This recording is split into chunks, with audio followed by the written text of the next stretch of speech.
No, I don't want to do it. We discussed this. Give it a try. No, look, I'll do it my own way. Don't take this as an attack, but your normal way is glacial and send Zoomers into a coma.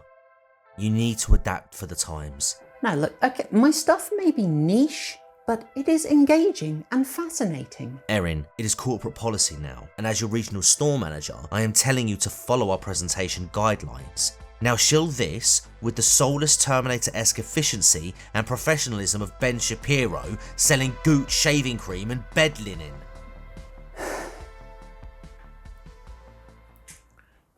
Hi gang, you're watching Rental Breakdown and you're about to learn about the 4 disastrous corporate policies that made Blockbuster's video rental empire implode. You're about 20 seconds away from learning why Blue Dog Blockbuster is now in ruins, eviscerated, and why their stock price is flatter than Lizzo's memory foam mattress. But before I tell you all about that, leave a like and don't forget to sign up for Blockbuster Online via the subscribe button below. And watch all the way to the end, don't you leave. Good, my Padawan. Now, shield the total access program. Can we take a commercial break? Please? Hey, Carl, Blockbuster's giving out rewards. Ray, people only reward animals that do tricks, please. Well, it's been a few years. I get my reward now? Oh, gee. You're dangerously close, Ray. Yeah, what about now, Carl? With Blockbuster Rewards, you get free rentals. And the more movies and games you rent, the more you get free. And now you even get free DVDs. So join Blockbuster Rewards today. Oh, what about now? Make it a Blockbuster night. Okay, upbeat, gonna be upbeat. I'm gonna try and be upbeat. I am gonna try, but the thing is, this series is about the rise and fall of Blockbuster, and we've kind of done the rise. So, you know, what I'm trying to get across, I'm sorry Block Bros, it is real collapse watch hours for Blockbuster. We've got to deal with it, we've got to look at it. Trust me, it's gonna be okay. Now, that advert you saw, that lovely throwback, that is from the Ray and Carl campaign. That ran from 2002 to 2003. It was high status, high investment. It played at the Super Bowl and it brought in the star power and vocal talents of James Woods and Jim Belushi. And for Zoomers, look, don't worry about it. They were famous or big names. James Woods is still cool. In fact, he's kind of like the Waitrose version of the Tesco value William Fichtner. But don't stress about it. The point is, the Ray and Carl adverts, they were popular. They went down well. And even today, I've got to say, I find them and their sort of G-Force level CGI, I find them quite charming and endearing. You know, especially when you compare them to, say, those bloody awful Meerkat adverts, which I find, frankly, as charming and endearing as Somalian dental surgery using sriracha for anaesthetic. But the main point of this is, they were expensive. But they were a good business decision. Investing in those adverts, it was a good business strategy. It worked for Blockbuster. Revenue sharing did not. And revenue sharing is going to be the first disastrous corporate policy that doomed Blockbuster that we're going to look at today.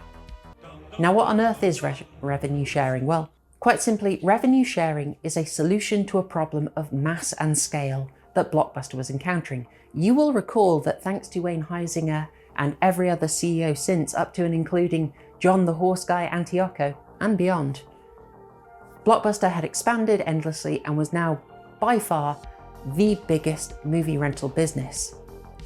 And it had a problem with that. By being such a big name, it needed to supply its stores, and it chose to supply its stores centrally for all the ones that it owned, not the franchise stores, the corporate owned stores. It stocked those directly from a central management system. And it made decisions on that using the data analysis capability that had been put in from the very start. Hat tip to founder David Cook for doing the work on that so that Blockbuster always had a huge amount of information from which to make decisions. Very advantageous, as we've covered. But the thing is, from that, they knew that the biggest draw, what really got people in on the high traffic nights, what got the customers to them and not the competitors, it was the premium new releases. So Blockbuster has the issue there. It needs to make sure that across all its stores, thousands and thousands of them, it needs to be able to ensure that it has those premium new releases straight away so that customers can rock up and get their hands on a copy of Deep Blue Sea when they want it. That is difficult to do, that is expensive to do. So they institute revenue sharing.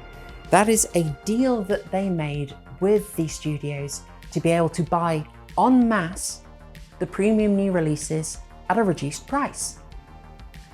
And in return for this, the studios would get a share of the revenue that Blockbuster got from those premium releases. Simple enough, and it sounds like a good deal, doesn't it? You get all the videos that you need, the in-demand videos, you're front of the queue for them, and you pay a reduced cost for them. And okay, yeah, you don't make as much profit, but the fact is that you and the studios have both lowered your risk. It is a win-win, it is a good business deal. Well, there was another part to it, and that is that alongside the premium new releases, Blockbuster also agreed to take a load of, let's say, non-premium titles, maybe things that the studios were having a harder time getting rid of. In other words, cinematic gash. And that is very much the experience I had in my own Blockbuster when I was a wee nipper. My Blockbuster with its Domino's store in the back, you know, corporate synergy, don't you love it? I never had any problem when I went in there. I would be able to get the latest new release. It would be right there. If I wanted my copy of, what did I say, Deep Blue Sea, I could get that guaranteed. It would fill up a whole aisle easily, maybe a couple. But if I wander over to my beloved horror aisle, there would be some absolute shockers in there. And I am not including the underrated Wes Craven classic there, no. I mean, some absolute trash was snuck into there and passed off as a real movie. The one that sticks in my mind is I just got to call it like a sub-Roger Corman level effort called Graveyard Disturbance. It was terrible, I was tricked, I was bamboozled. I thought it would just be a good movie. Terrible, terrible. Anyway, enough me venting. Now, remember that was a policy that applied to the corporate stores. Corporate wanted everyone to sign up to revenue sharing, but the franchise-owned stores did not have to. And that provides a very interesting and useful comparison point here. The franchise owners, when they got to make the decision, often chose not to do revenue sharing, and their experiences are very illuminating. I'm going to read to you now from Alan Payne's book, Built to Fail, which is one of my main sources for this series, and we'll hear what he has to say about revenue sharing. So exactly what was revenue sharing? It is a crucial part of this story, because it became a drug Blockbuster could never kick. The addiction persisted all the way to bankruptcy a decade later. Revenue sharing was a means by which the studio charged Blockbuster more for a movie title by selling them more copies at a lower price per copy. For example, Studio A would sell Blockbuster 100 copies of a movie for $65 per copy for a total of $6,500. Or it would sell Blockbuster 300 units for £30 copy for a total of $9,000. The intent was to increase the total store sales, because the stores had more copies, but if that did not happen, profit declined because of the higher cost to buy movies. Studios varied their approach to revenue sharing, but the typical deal would look something like this. Blockbuster pays $7 a copy to get those 300 units in store.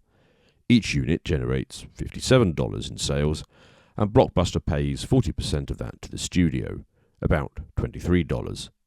The total cost of each, therefore, is $30 to $7 upfront plus $23 in shared revenue.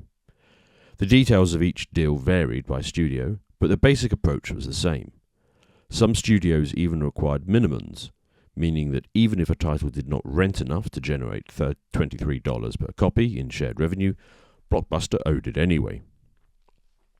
To sweeten the deal for Blockbuster, the shared revenue proportion was usually paid out over 6 months as opposed to the 60-day payment terms if the movie was bought outright for the $65. These extended terms added to the highly addictive, and made it extremely costly to kick the habit. As Blockbuster cash problems mounted a few years later, this weakened their negotiating position. The studio had become the drug pusher. Blockbusters had to have the movies sold by the pusher, but more and more it would be on terms favourable to the studio than Blockbuster. To make matters even worse, almost all of the sharing programs required Blockbuster to purchase a certain number of movies that were known as B titles. These were called output deals, meaning that Blockbuster was required to buy every title the studio put out, good or bad. B titles were movies that either failed at theatres or were never meant to be there in the first place. Some were good and added to the reason why people went to video stores to find these sleepers, available nowhere else. But a lot of B movies were terrible, made and not worth the price of the video cassette they came in. In fact, Blockbuster's output revenue sharing programs helped fund hundreds of independent films over the years that otherwise would never have been made. Some of these movies were good for the world and good for Blockbuster. Many were not. But on the revenue sharing, Blockbuster did not get right to choose between the winners and the losers. They got them all. The fact is, there was not much sharing in revenue sharing. So revenue sharing is an idea that really only makes sense, and only in theory, when you're operating with the mass and scale that Blockbuster was. And even then, by going with revenue sharing, you're choosing to prioritize expediency and security at the very great cost of cash flow, of revenue, of flexibility, and of quality for your customers. Revenue sharing was a disastrous corporate policy for Blockbuster. Now, sticking with far better ideas from franchise owners, we'll look at a mistake that Alan Payne highlights early on that was later corrected, but you do have to wonder, how was this very basic mistake made in the first place? We're going to talk about in the early days, when a much younger Alan Payne was working at Hollywood Video, Blockbuster used to charge a flat fee for all rentals. That is, whether it's the much more expensive premium rentals that we've talked about, whether it's the old classics, or whether some of that B-grade schlock that they had to take as part of revenue sharing. That was all rented out for a flat fee, same conditions. Now that should be obvious to you. Why would you do that? Does that make any sense? From a business perspective, from the owner, you don't have to pay as much to get the older titles or the Dresch as you do the premium titles. So you don't have that business pressure to charge as much to ensure everything is profitable. And from the customer's perspective, the big draw for you, for most customers, is the premium titles. If you are getting a whole bunch of other stuff, that's going to be a very expensive night for you. Now, you might see something you're interested in, you know, it's got an actress you like, so you're curious about it, maybe it's a sequel you want to take a chance on. But if it's premium price, you're probably not going to go for it. You're going to get your premium title and you're going to skedaddle. Now, Alan Payne found this out because when he was working in when he was working in Hollywood Video, Blockbuster set up a store across the street from him to compete with his store. Remember, this is that mass expansion and territorial control that we talked about. And Alan Payne found out that they were doing this, charging flat fees, when in the dead of night, he scuttled across the road and raided their bins for corporate documents.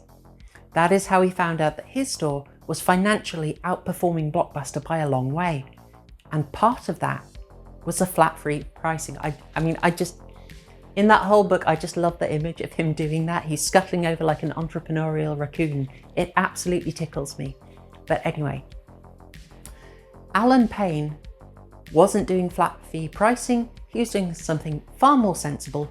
He was charging a premium rate for the brand new premium releases, and for everything else, he asked for $1. Makes sense, doesn't it? You've come in, if you're the average customer, for the hottest new release, and you want to get it while it's hot, but while you're in, you've driven over here, you might as well look around. And so, you see something with an actor you like. You see a sequel, you see something that's got a good design, you give it a go. You think, hey, maybe I'll get a couple of tapes, make a night of it. Maybe I want something to watch in the week. And heck, it's only $1 more. That strategy matches how people think, and it worked. That is how Alan Payne's Hollywood video store massively outperformed the Blockbuster store that was trying to compete with him. And that is why flat fee pricing is such a mistake. And you know what? We'll do an aside, Forgive the aside, okay, but I don't know how else I can include this in the series, and I'm just going to shoehorn it in here. We're going to talk about Alan Payne and the premium problem. That is the problem of the most expensive tapes, the premium new releases, they only stay premium for a short amount of time. So you've got a limited amount of time to get the most out of them.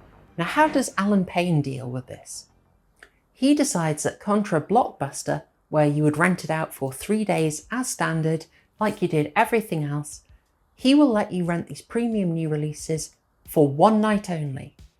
And that means that he doesn't have to get huge amounts of the tapes. He can now rent one videotape out 3 times in one weekend when it is the hottest new thing.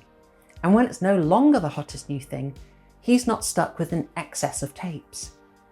Now, in contrast to, well, I should also add to this, of course, if someone's coming on the Friday night for the hottest new thing, the Deep Blue Sea or whatever it is at the time, okay, they get that, maybe they get a $1 tape as well, and then they drop it back off on the Saturday, they're already in your store, maybe they look around again, get something for the week, a few more of those $1 tapes.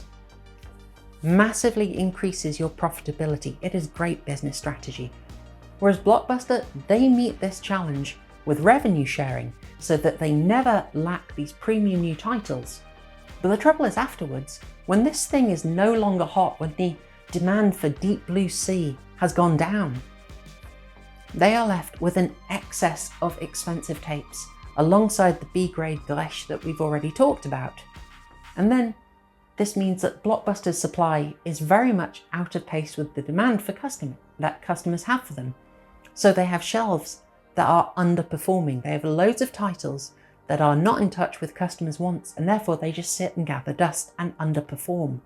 It is a challenge that Blockbuster was not meeting. Now, this kind of example is really useful, and Alan Payne highlights a lot of them in his book, where franchise owners didn't follow the corporate policy, the corporate directive. Now, you had to follow branding guidelines if you're a Blockbuster franchise store. Certainly you had to use Blockbuster style, but they could really just encourage you to follow a practice like flat fees or like revenue sharing. As a franchise owner, you didn't actually have to do it, and a lot of them did their own thing and made their own decisions. And that is really useful for us here because it demonstrates which of the policies were useful and which of the policies were disastrous mistakes. You know, for instance, a policy like total access, yes.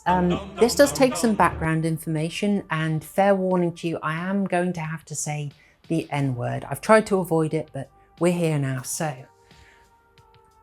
Netflix was founded in 1997, and it was at the time a DVD by mail business. And 1997, incidentally, was the same year that DVDs became commercially available.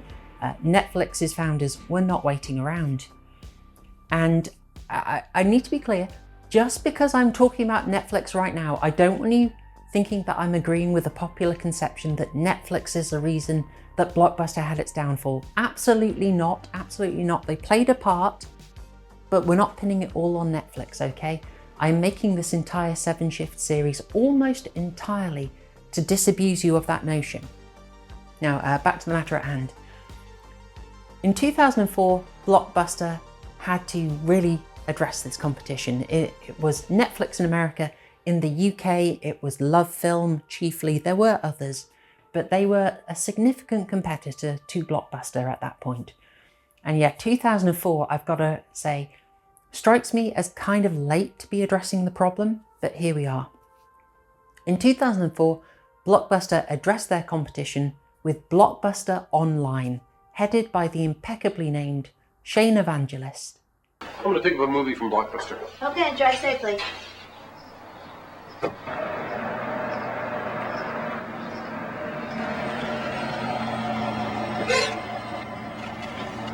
Now Blockbuster is as close as your mailbox. Introducing Blockbuster Online. Choose your movies online, receive and return them by mail. Enjoy unlimited rentals and keep them as long as you want. Plus get 2 free in-store rentals every month, all for just $14.99. Sign up now for a free 2-week trial at Blockbuster.com. In short, if you signed up to Blockbuster Online, you could order your movies online, you could return them in store, and when you did so, you would get a free rental. Now that is a pretty good deal. That is very generous. And the idea was that by using this really generous offer, they could recruit a huge number of Blockbuster Online subscribers, sort of poach them from Netflix and thereby outcompete them. And that technique, this very generous rental technique, is effectively a loss leader strategy. That is, a business is happy to actively lose money doing a transaction on a popular item, in this case, movie rentals, in the hope that they attract your business with that offer and then try and make money off you another way. Maybe selling you snacks, selling you other rentals, or by the absolutely punishing, cruel Geneva Convention banned late fees that they were so happy to impose on people. And additionally, the use of a loss leader strategy by Blockbuster is also really a kind of war of attrition strategy against Netflix, which does make sense for them given the scale of Blockbuster versus the sort of tinier competition. However, by the end of 2005, Blockbuster Online, despite heavy promotion, had only attracted 1.2 million subscribers. Netflix, which it was designed to take out, had got 4.2 million subscribers. And so in 2007, under a different CEO, Blockbuster doubled down on this strategy and they launched Total Access. Here's Alan Payne. The new version of Blockbuster Online was called the Total Access. There's an old adage in business that mocks lazy marketing schemes. It goes, anybody can give it away. Total Access took giving it away to an entire new level, an absurd level. It was launched in November 2006 and the offering was simple. Now, Blockbuster Online subscribers had the option to return DVDs through the mail, as usual, or return them to a Blockbuster store where they could immediately rent another DVD for free. Most of these free movies were new releases and there was no limit to how many times subscribers could repeat the process. They could do it every day if they chose. People loved free stuff. So not surprisingly, growth accelerated. Total Access attracted 750,000 new subscribers in just 6 weeks. And the 2 million subscriber goal was finally reached. And for the first time ever, Blockbuster was signing up more new subscribers than Netflix. Blockbuster had done to Netflix, could not do because it had no stores. Now Total Access subscribers could get the instant gratification of going to a store and get a movie instead of waiting for a delivery through the mail for free. Blockbuster was celebrating, and much of Wall Street was falling in line. Everybody believed at long last Netflix had finally met its match. I mean, that sounds good, right? The executives at Blockbuster Inc., you know, they've intensified the war of attrition and it's finally taking its toll on Netflix and it's paying off, right? So that's all good. All right, back to Payne. Antico and evangelists were suddenly basking in adoration as the ones who slowed down the Netflix juggernaut. But at what cost? Before the launch of Total Access, the availability of new releases in the stores was already at the worst in years because of MoviePass. Now millions more DVDs were being removed by Total Access subscribers for free, but every rental had a cost. Simply put, Blockbuster could not afford to stock enough new releases for its store customers plus Total Access subscribers. The transformation of Blockbuster Online into the Total Access had created a parasite that was sucking sores dry. Almost overnight, the availability of new releases was the worst it had ever been, even worse than when the VHS cassette had cost $65 a piece. Blockbuster claimed Total Access would break even if it reached 5 million subscribers, and that appeared to be attainable at the time. But it was never clear how that was calculated, because it was impossible to quantify the damage being done to the stores due to the dramatic increase in out-of-stocks. But as if Antico and the evangelists did not understand the economics of a Blockbuster store, it was impossible to keep the store adequately stocked when total access parasites were sucking life out of them. Sales continued to plummet. Predictably, the cost of products skyrocketed. And in Blockbuster's failed attempts to buy enough new releases and keep the store stocked, by the end of 2007, the rental revenue had dropped another 7%, and rental gross margins had fallen to a historic low of 61%. Blockbuster's financial difficulties had reached financial crisis. Inevitably, the strategy of going for a war of attrition via total access was beginning to hurt stores, and they were forced to raise their rental prices. And inevitably after that, this started driving customers to the competitors, including, but very much not limited to, Netflix. And it is just after this that Netflix actually started talks with Blockbuster to be bought out by them, which John the Horse Guy Antioco decided against. And incidentally, it's the second time, as you may know, that Blockbuster decided not to buy out Netflix relatively early on in the game. However, that is not our final disastrous corporate policy. No. I'll talk about it more in the next shift when I talk about the competition that Blockbuster faced. But no, our final disastrous corporate policy that doomed Blockbuster, that is going to be John the Horse Guy Antioco's next Gigabrain strategy, which was ending late fees. No more late fees! No more late fees! No more late fees! No more late fees! No more late fees! Dum dum dum dum dum.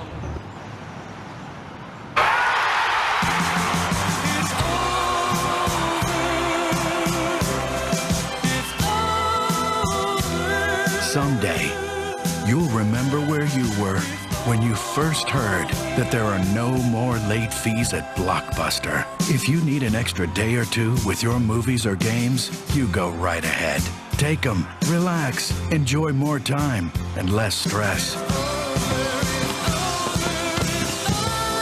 It's so beautiful. Thank you. The end of late fees. The start of more. The new Blockbuster. You heard me right. Blockbuster magnanimously declared the end of their very unpopular late fees. Kinda, sorta, terms and conditions apply, asterisk. Alright, what actually happened? Well, the new scheme was announced in the Blockbuster Executive Conference Room in December 2004, and it is covered in the chapter entitled, It's Over. Sorry, Block Bros, NGMI. Now, it was once again an attrition strategy, like total access, and it was aiming to win popular headlines and respond to a common customer complaint. No one liked paying the late fees. Now, some would say that you don't actually ever pay any late fees. You know, if you change your smoke alarm battery and return the damn tapes on time, how hard is it? But nevertheless, it was decided that ending late fees is what customers needed. It would help the store. And so Blockbuster Inc. ran a pilot scheme on 12 stores in Chattanooga.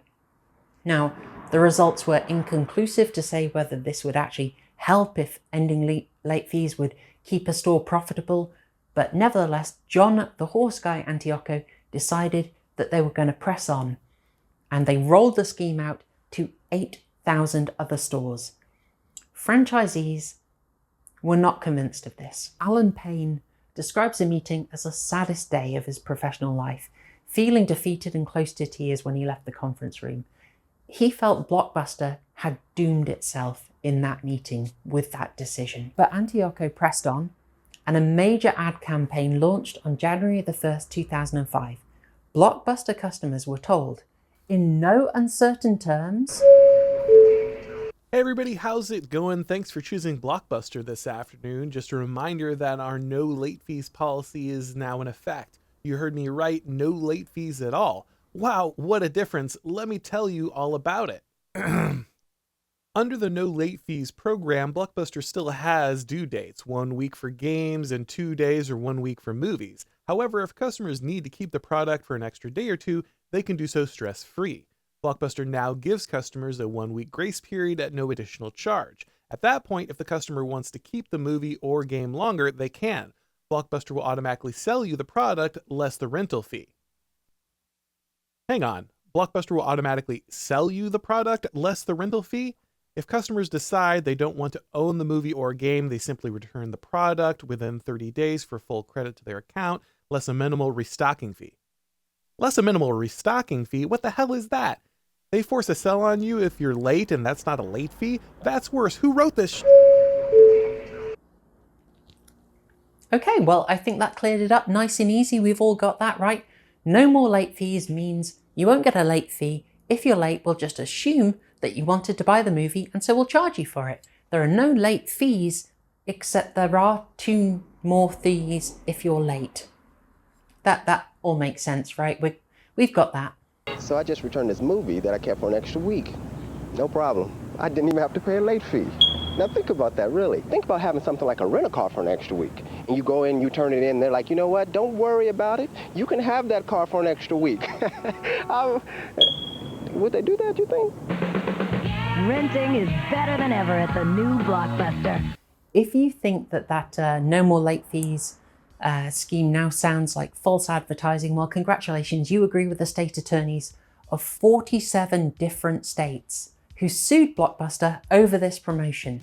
Blockbuster lost and they had to settle for $630,000 or $986,000 in 2023 adjusted dollars. Oof, that inflation, huh? Not fun. And let's not forget, given the loss-leading war of attrition that Blockbuster was running against its other competitors at this time, being slapped with nearly $1 million in fines over the No More Late Fees promotion, this couldn't have come at a worse time for Blockbuster. They had corporate debt from the excessive expansion. They could not handle this. Now, another consequence of this disastrous policy was that telling people to return their videos not on time, but whenever they felt, mañana, it was disastrous for the flow of stock in the stores. You want to rent them out and get them back as soon as possible. But if you're telling people, no hurry, don't worry about it, your supply of those premium tapes is going to sink. People are turning up to the stores and they are not finding what they're after. They're seeing empty shelves and they are leaving frustrated, probably straight to your competitors. Terrible decision. Now, in response to all of this, Blockbuster's stock price collapsed and an activist investor by the name of Carl Icahn started agitating to get a decision-making seat on the board because he was that worried about the decisions being made. And can you understand? Can you see where he's possibly coming from in being concerned about the competence of the board's decision-making at this point? What could Blockbuster have done instead then? I mean, maybe it's easy for me to criticize here from 2024, just having a go. What else could they have done to get a promotion with similar good response? Well, I know. One idea would be, how about a one-off late fees amnesty? They'll agree, if you come in and rent a movie in this week, we will forgive your late fee fines. How about that? That might have gone down quite well. Or you could start a kind of credit scheme that rewarded customers who return their tapes on time. If you return your tape the very next day, you will get, say, a token. When you've got 10 tokens, you get a free rental. How about that? You reward the customers who return videos promptly, you keep them coming back to the store, and you ensure that your supply of tapes is running fresh. That could have worked. That would have been a good promotion. Or Blockbuster executives could have gone with the maybe boring and predictable, but nevertheless effective strategies that the Blockbuster franchise store owners have been going for, instead of, going Antioco style for, the big idea, the huge idea that's going to wow Wall Street for about 5 minutes.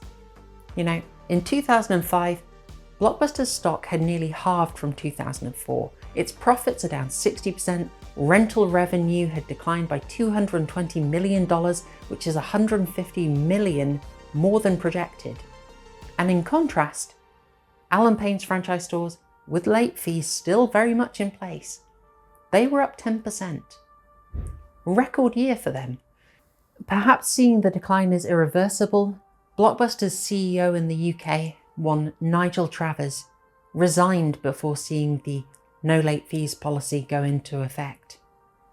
You know, thinking about it from everything we've heard tonight, we really could collapse pretty much all of these disastrous corporate policies into Alan Payne's refrain, his constant complaint, that is, Blockbuster Inc., the corporate executive team, they were not listening to the best practice demonstrated by franchise owners whose small collection of stores were consistently outperforming the corporate-owned stores, which had to follow a policy of mass and scale.